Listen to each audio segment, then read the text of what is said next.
ஆன்மீக தியானம், spiritual meditation என்பது வெறும் அமைதி தேடுவது மட்டுமல்ல, அது உங்களை நீங்களே கண்டறியும் ஒரு அகப்பயணம். தன்னை அறிதல் என்பது உங்கள் எண்ணங்கள், உணர்வுகள் மற்றும் ஆத்மாவின் ஆழத்தை உணர்வதாகும்.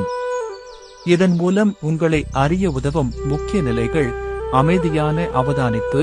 தியானத்தில் உங்கள் எண்ணங்களை மாற்ற முயற்சிக்காமல் ஒரு சாட்சியாக நின்று கவனிக்கும் போது உங்கள் நிஜமான குணம் எது, வெளிப்புற தாக்கத்தினால் உருவான குணம் எது என்பது புரியும். ஈகோவை கடந்து நான் என்ற அகந்தையை தாண்டி பிரபஞ்சத்தோடு நீங்கள் கொண்டுள்ள தொடர்பை தியானம் உணர்த்துகிறது. இது உங்களை ஒரு உடலாகவோ அல்லது சமூக அந்தஸ்தாகவோ பார்க்காமல் ஒரு ஆத்மாவாக உணரச் செய்யும்.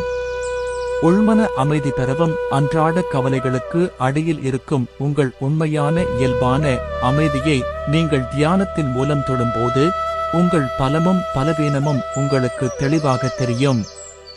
உங்களின் உணர்வுகளை புரிதல், கோபம், பயம், ஆசை போன்ற உணர்வுகள் எங்கிருந்து எழுகின்றன என்பதை தியானம் வெளிச்சம் போட்டு காட்டும். இது உங்களை உணர்ச்சிவசப்படுபவராக இல்லாமல் உணர்வுகளை புரிந்தவராக மாற்றும். உங்கள் ஆன்மீக தியானத்தை தொடங்குவதற்கான எளிய வழி: தினமும் 10 முதல் 15 வரை நிமிடங்கள் தனிமையில் அமர்ந்து உங்கள் மூச்சை கவனியுங்கள். எழும் எண்ணங்களை வெறுமனே கடந்து செல்ல விடுங்கள்.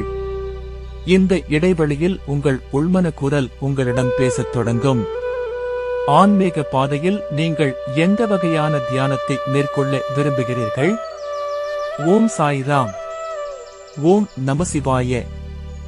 ஓம் நமோ நாராயணாய.